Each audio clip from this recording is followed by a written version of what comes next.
Panel हमारे साथ इस वक्त जुड़ रहा है। मेरे साथ आलोक मेहता जी, हमारे एडिटोरियल डायरेक्टर आईटीवी के, हमारे वरिष्ठ सहयोगी हमारे साथ जुड़ रहे हैं। मेरे साथ कर्नल रिटायर्ड शिवदान सिंह जुड़ रहे हैं। मेरे साथ मेजर मोहम्मद अली शाह जुड़ रहे हैं डिफेंस एक्सपर्ट के तौर पर। प्रतिष्ठा सक्सेना मेरे साथ जुड़ रही हैं इस वक्त विदेश मामलों की जानकार के तौर पर। कर्नल दिनेश नैन डिफेंस और विदेश मामलों के जानकार के तौर पर जुड़ रहे हैं। आप सभी का बहुत स्वागत है। मेरे साथ मेजर मोहम्मद अली शाह इस वक्त जुड़े हुए हैं। मेजर शाह, मैं अगर ये बात यहां पर कहूं कि यूक्रेन एक बहुत बड़ा उदाहरण है पूरी दुनिया में कि किस तरीके से खुद को मजबूत करना बहुत जरूरी है। बढ़ते पेट्रोल, आलू, प्याज के दाम पर अगर आंदोलन जरूरी है तो यह भी जरूरी है और ज्यादा जरूरी है कि अपनी सीमाओं की रक्षा के लिए तैयारी की जाए, वरना तो हाथ फैलाते रह जाएंगे और हासिल सिर्फ भीख होगा, जैसे आज नाटो के सामने यूक्रेन मांग रहा है या कर रहा है। मेजर शाह, आपने बिल्कुल दुरुस्त फरमाया और आपने ये बात बिल्कुल स्पष्ट रख दी है, बिल्कुल सामने सटीक तरीके से। मैं उसकी दाद देता हूं। देखिए, अल्लामा इकबाल एक शायर थे, उन्होंने कहा था, खुद ही को कर बुलंद इतना कि हर तकदीर से पहले खुदा बंदे से खुद पूछे बता तेरी रजा क्या है। अब देखिए, बात ऐसी है, रूस जो है उन पे कितने भी आप प्रतिबंध लगा दे, कितने भी सैंक्शन लगा दे, लेकिन उनको कोई फर्क नहीं पड़ने वाला। वो हंसेंगे ठिंगा दिखा के, लगाओ कितने सैंक्शन लगा दे, दिखा देंगे। उनको ट्रेड करनी है वो चाइना के जरिए करेंगे, बल्कि फायदा इस पे कितने प्रतिबंध लगा दे रूस पे, फायदा होगा चाइना पे। यूक्रेन जो है, देखिए, मैं यूक्रेन की लीडरशिप को बहुत ही बड़ा दोषी मानता हूं इसमें, उनको बहुत ही बड़ा करार देता हूं इसमें, क्योंकि वो ये भाप नहीं पाई कि कितने खतरे में। क्यों आप नेटो की मेंबरशिप चाह रहे थे? आपको आपकी सत्ता बचाई थी ना, आपको अपनी कुर्सी बचाई थी। व्लादिमीर ज़ेलेंस्की जो कि यूक्रेन में बोलते हैं, रशिया में नहीं बोलते, व्लादिमीर बोलते हैं। वो एक एक्टर थे, वो एक कॉमेडियन थे। अब वो 44 ईयर ओल्ड, जब वो सत्ता में आए 2019 में, जब वो इलेक्शन जीते, वो राष्ट्रपति बन गए, ठीक है।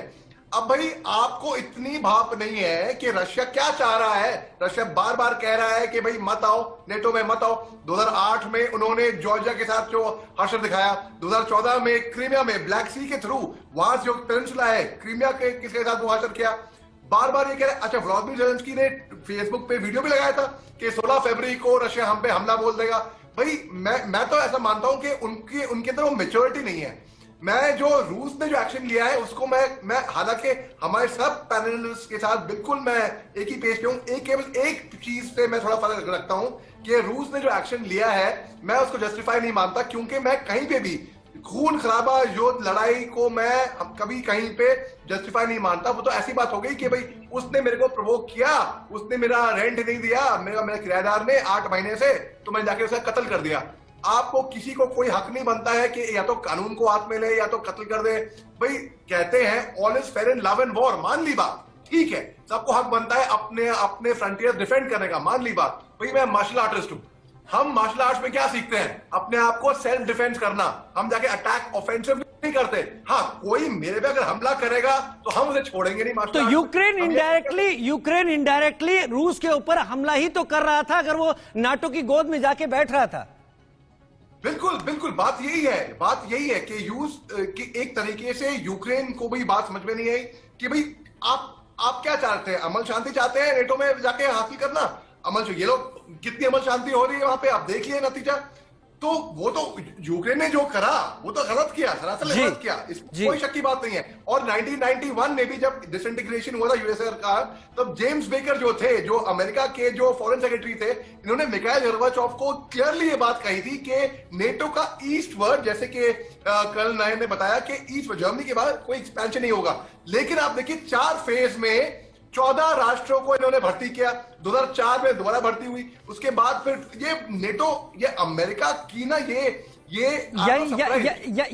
यानी यहाँ पर डिप्लोमेसी का वो लेवल है जिसमें कभी 2 महाशक्ति रहे, दोनों देश इनडायरेक्टली एक दूसरे के सामने हैं। राजीव जी, आप जैसे हमारे साथ तो रक्षा के विशेषज्ञ हैं, बहुत समझदार अभी शाह साहब भी थे, जितने हमारे विशेषज्ञ हैं वो मान रहे हैं कि वो ये जानते हैं, वो रणनीति दूरगामी बनाते हैं। मेजर मोहम्मद अली शाह, क्या आपको लग रहा है ऐसे चांसेस कि वर्ल्ड वॉर 3 की सिचुएशन भूमिका तैयार हो रही है?